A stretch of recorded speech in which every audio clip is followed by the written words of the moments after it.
മലപ്പുറം മങ്കട വെള്ളിലയിൽ ഇടിമിന്നലേറ്റ് 4 പേർ മരിച്ചു. 3 പേർ പരിക്കേറ്റ് ചികിത്സയിലാണ്. മങ്കട വെള്ളില കുരങ്ങൻചോല വ്യൂ പോയിന്റിൽ സായാഹ്നം ചെലവഴിക്കാനെത്തിയ സുഹൃത്തുക്കളായ യുവാക്കൾക്കാണ് ഇടിമിന്നലേറ്റത്.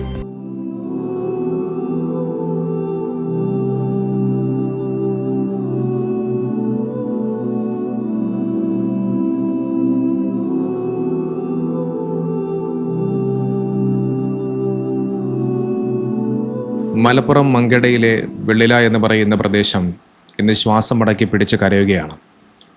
4 ചെറുപ്പക്കാരായ കുട്ടികൾ, 4 പേരും ഉറ്റ സുഹൃത്തുക്കളാണ്. ഒരു ബെഞ്ചിൽ ഒരുമിച്ച് കളിച്ചു പഠിച്ചു വളർന്ന 4 ഉറ്റ ചങ്ങാതിമാർ. ആ 4 ചെറുപ്പക്കാരായ വിദ്യാർത്ഥികളുടെ വിയോഗത്തിൽ ആ നാട് മുഴുവനും വിതുമ്പുകയാണ്. മരണപ്പെട്ടത് 4 ചെറുപ്പക്കാരാണ്. 18, 19, 20 വയസ്സും മാത്രം പ്രായമുള്ള ചെറുപ്പക്കാരായ കുട്ടികൾ. മലപ്പുറത്തെ ഈ മങ്കട എന്ന് പറയുന്ന പ്രദേശത്ത് കുരങ്ങൻചോല എന്ന് പറയുന്ന ഒരു സ്ഥലമുണ്ടത്രേ. നല്ല രസമാണെന്നൊക്കെ പറയുന്നുണ്ട്. ഒരു വ്യൂ പോയിൻ്റാണ്. നല്ല ഭംഗിയുള്ള സ്ഥലങ്ങളൊക്കെ കണ്ട് ആസ്വദിക്കാമെന്നൊക്കെ പറയുന്നൊരു സ്ഥലമാണ്. ആ സ്ഥലത്തേക്ക് 7ഓളം വിദ്യാർത്ഥികൾ അവിടെ പോവുകയാണ്. ഈ മരണപ്പെട്ടു പോയ 4 കുട്ടികളടക്കം അവിടേക്ക് പോയ 7 പേരും ആ പ്രദേശവാസികളാണെന്ന് പറയുന്നുണ്ട്. അത്തരത്തിൽ കൂട്ടുകാരുമൊത്ത് കളിച്ചിരിയും തമാശയും ഒക്കെ പറഞ്ഞ് നല്ല സന്തോഷത്തോടുകൂടി ഇരിക്കുന്ന സമയത്ത് ആ ദുരന്തം അവരിലേക്ക് വന്ന് എത്തിച്ചേരുകയാണ്. ശക്തമായ ഒരു മിന്നലുണ്ടാകുന്നു. ആ മിന്നലിൽ 2 കുട്ടികൾ ആ സ്പോട്ടിൽ തന്നെ മരണപ്പെട്ടു എന്നാണ് പറയപ്പെടുന്നത്. 2 പേരെ ആശുപത്രിയിലേക്ക് കൊണ്ടുപോകുന്ന സമയത്ത് മരണപ്പെട്ടു പോകുന്നു. പിന്നെയുള്ള ബാക്കി 3 കുട്ടികൾ, ആ 3 കുട്ടികളുടെയും സ്ഥിതി എന്നുള്ളത് ഗുരുതരാവസ്ഥയിലാണെന്നൊക്കെ പറഞ്ഞു വെക്കുന്നുണ്ട്. നോക്ക്, ഇതുമായി ബന്ധപ്പെട്ടുകൊണ്ടൊരു വീഡിയോ ഫുട്ടേജ് സോഷ്യൽ മീഡിയ ഞാൻ കാണാനിടയായി. നോക്ക്, മിന്നലേറ്റ് ആ ഒരു ഗുരുതരമായ ഒരവസ്ഥയിലൂടെ കടന്നു പോകുന്ന വസ്ത്രം പോലും ഇല്ല കുട്ടികൾക്ക്. ആ കുട്ടികളെ സ്ട്രക്ചറിലും അതോടൊപ്പം തൂക്കിക്കൊണ്ടുവരുന്ന കുറേ ദൃശ്യങ്ങൾ ആശുപത്രിയിൽ നിന്നും ആരോ മൊബൈലിൽ പകർത്തുകയാണ് ആ കാഴ്ചകൾ. എന്നിട്ടതൊരു ഉളുപ്പ് പോലുമില്ലാതെ, ബോധം പോലുമില്ലാതെ സമൂഹ മാധ്യമങ്ങളിലൂടെ അപ്ലോഡ് ചെയ്യുന്നു. നോക്ക്, ഇത്തരത്തിൽ ചെയ്യുന്നവന്മാരുടെ കുടുംബത്തിലുള്ള ആർക്കെങ്കിലുമാണ് ഇതുപോലെ ഒരു ദുരന്തം ഉണ്ടായത് എങ്കിലും അവന്മാർ ഇതുപോലെ ചെയ്യുമോ? ഒരിക്കലുമില്ല. നോക്കിയതൊക്കെ വളരെയധികം മോശമായ ഒരു പ്രവർത്തനമാണ്. നിങ്ങൾക്കറിയാം, ഏകദേശം 1 മാസങ്ങൾക്ക് മുമ്പാണ് വാൽപ്പാറയിൽ കുട്ടികളും അധ്യാപകരും അടക്കം വരുന്ന 10ഓളം പേർ മരണപ്പെട്ടു പോയ വലിയൊരു ദുരന്തമുണ്ടായത്. ആ ദുരന്തത്തിൽ പോലും അതിൽ ആ മൃതശരീരങ്ങളും മറ്റുമൊക്കെ ചിന്നിച്ചിതറി കിടക്കുന്ന ആ ഒരു അവസ്ഥയിൽ പോലും അതിനെ വരെ വീഡിയോ എടുത്ത് ഷൂട്ട് ചെയ്യാൻ വേണ്ടി മൊബൈലും പൊക്കി പിടിച്ചുകൊണ്ട് വരുന്ന സംഭവങ്ങൾ ഉണ്ടായെന്നാണ് അവിടെ ഉണ്ടായിരുന്ന ഒരു ദൃക്സാക്ഷി പറഞ്ഞു വെച്ചത്. നോക്കൂ, ചിന്നിച്ചിതറി കിടക്കുന്ന ആ മൃതശരീരങ്ങളെ പോലും വീഡിയോ എടുക്കാൻ വേണ്ടി ഇത്തരം ആളുകൾ മുന്നിട്ടിറങ്ങുമ്പോൾ അത്തരം ആളുകളുടെ ആ ഒരു മാനസികാവസ്ഥ നമ്മൾ മനസ്സിലാക്കേണ്ടതുണ്ട്. വളരെയധികം മോശമായ ഒരു പ്രവർത്തനമാണ്. ഒരിക്കലും അത് ചെയ്യാനും പാടില്ലാത്തൊരു കാര്യമാണ്. ഇതുപോട്ടെ, എന്തായാലും ഞാനത് ഈ ഒരു കാര്യം പറഞ്ഞപ്പോൾ ഈ ഒരു വിഷയം പറഞ്ഞു വെക്കണമെന്ന് തോന്നിയെന്ന് മാത്രം.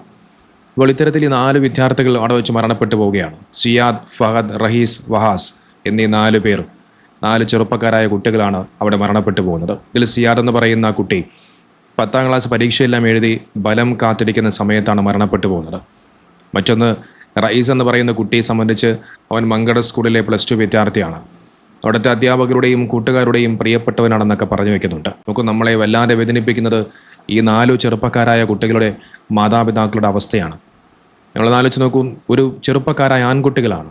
ഒരു കുടുംബത്തിൻ്റെ താങ്ങും തണലുമാകേണ്ട ചെറുപ്പക്കാരായ കുട്ടികൾ. അവരുടെ പ്രതീക്ഷകളാണ് ആ മക്കൾ, അവരുടെ സ്വപ്നങ്ങളാണ് ആ മക്കൾ.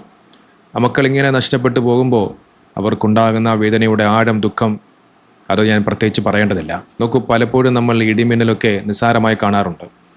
അത്തരത്തിൽ നിസ്സാരമായി തള്ളിക്കളയേണ്ട ഒന്നല്ല അത്. ഇതാദ്യമായിട്ടൊന്നുമല്ല. ഇതിനു മുമ്പും ഇത്തരത്തിൽ നിരവധി സംഭവങ്ങൾ, ഇത്തരത്തിൽ ഇടിമിന്നലേറ്റുകൊണ്ട് മരണപ്പെട്ടു പോയ ഒരുപാട് സംഭവങ്ങൾ നമ്മൾ കേൾക്കുന്നുണ്ട്. നമുക്കറിയാം, ഇനി സ്കൂളൊക്കെ തുറക്കാൻ വേണ്ടി പോവുകയാണ്. ഇനി അങ്ങോട്ട് ശക്തമായ മഴയുടെ കാലാവസ്ഥയാണ്. അതുകൊണ്ട് ആ വരുന്ന ഇനിയുള്ള ദിവസങ്ങളിൽ വളരെയധികം ശ്രദ്ധയോടുകൂടി, ജാഗ്രതയോടുകൂടി വേണം നിങ്ങൾ പുറത്തിറങ്ങാനും മറ്റുമൊക്കെ. എനിക്ക് കഴിഞ്ഞ ദിവസം ഒരു വീഡിയോ കണ്ടു. പേരാമ്പ്രയിൽ എന്നെ വല്ലാതെ ഭയപ്പെടുത്തിയൊരു കാഴ്ചയായിരുന്നു. പേരാമ്പ്രയിൽ അതിശക്തമായ ഒരു കാറ്റ്, ചുഴലിക്കാറ്റ് അതിശക്തമായി വീശുകയാണ്. കോഴിക്കോട് പേരാമ്പ്രയിൽ നിന്നുള്ള കാഴ്ചയാണ്. ആ ശക്തമായ കാറ്റിൽ ഒരു കടയുടെ അകത്തുള്ള സാധനം പോലും പുറത്തേക്ക് പറന്നു പോകുന്ന വല്ലാത്തൊരു കാഴ്ച. അതുകൊണ്ട് തന്നെ ഇനി അങ്ങോട്ടൊരു പക്ഷേ ഇത്തരത്തിലുള്ള ശക്തമായ കാറ്റിനും ശക്തമായ പലയിടങ്ങളിലുള്ള വെള്ളപ്പൊക്കത്തിനുമൊക്കെ നമ്മൾ സാക്ഷിയാകേണ്ടി വരും. അതുകൊണ്ട് നമ്മളെല്ലാവരും വളരെയധികം ജാഗ്രതയോടുകൂടി വേണം ഇത്തരം സന്ദർഭങ്ങളെ നോക്കിക്കാണാൻ.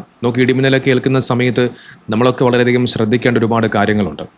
പലപ്പോഴും ചെറുപ്പക്കാരായ ആൺകുട്ടികളും പെൺകുട്ടികളുമൊക്കെ അത്തരം കാര്യങ്ങളെ ഒന്നും ശ്രദ്ധിക്കാതെ നിസ്സാരമായി കാണുന്ന ഒരു പ്രവണതയാണ്. നോക്കൂ, ഞാൻ ഈ പറയാൻ പോകുന്ന കാര്യം നിങ്ങൾ ദയവ് ചെയ്ത് ശ്രദ്ധയോടുകൂടി കേൾക്കുക. മിന്നലേൽക്കുന്ന സമയത്ത് നമ്മളൊക്കെ എന്തൊക്കെ കാര്യങ്ങളാണ് ശ്രദ്ധിക്കേണ്ടത് എന്നുള്ളതിനെക്കുറിച്ച് കുറച്ച് കാര്യങ്ങൾ പറഞ്ഞു വയ്ക്കാം. ഇടിമിന്നലുണ്ടാകുന്ന സമയത്ത് നിങ്ങൾ വീടിനുള്ളിലായിരിക്കുമ്പോൾ നിങ്ങൾ ശ്രദ്ധിക്കേണ്ട കാര്യം, വീട്ടിൽ വൈദ്യുത ഉപകരണങ്ങളുണ്ടെങ്കിൽ TV, ഫ്രിഡ്ജ്, കമ്പ്യൂട്ടർ തുടങ്ങിയ ഉപകരണങ്ങളുടെ പ്ലഗുകൾ മറ്റും ഊരിയിടാൻ നോക്കുക. മിന്നലുണ്ടാകുമ്പോൾ ഇവ ഉപയോഗിക്കുന്നത് ഒഴിവാക്കേണ്ടതുണ്ട്. മറ്റൊന്ന് ലാൻഡ് ഫോണുകളാണ്. അത്തരം സന്ദർഭങ്ങളിൽ വയറുള്ള ഫോണുകൾ ഒരിക്കലും ഉപയോഗിക്കാൻ നിൽക്കരുത്. എന്നാൽ മൊബൈൽ ഫോൺ ഉപയോഗിക്കുന്നത് കൊണ്ട് കുഴപ്പമില്ല, പക്ഷേ ചാർജ് ചെയ്ത് കൊണ്ടിരിക്കുകയാണെങ്കിൽ ദയവ് ചെയ്ത് അത് ഉപയോഗിക്കാതിരിക്കുക. മറ്റൊന്ന് വെള്ളവുമായുള്ള സമ്പർക്കമാണ്. പൈപ്പ് വെള്ളത്തിലൂടെ വൈദ്യുതി പ്രവഹിക്കാൻ സാധ്യതയുണ്ടെന്നൊക്കെ പറഞ്ഞു വയ്ക്കുന്നുണ്ട്. അതുകൊണ്ട് തന്നെ അത്തരം ഇടിമിന്നലുള്ള സമയത്ത് കുളിക്കുന്നതോ പാത്രം കഴുകുന്നതോ ദയവ് ചെയ്ത് ഒഴിവാക്കുക. മറ്റൊന്ന് ജനലുകൾക്കും വാതിലുകൾക്കും അരികിൽ നിൽക്കാതിരിക്കുക. ജനലുകൾ അടച്ചിടുക, ഭിത്തിയിൽ ചാരി നിൽക്കുന്നതും ഒഴിവാക്കുക.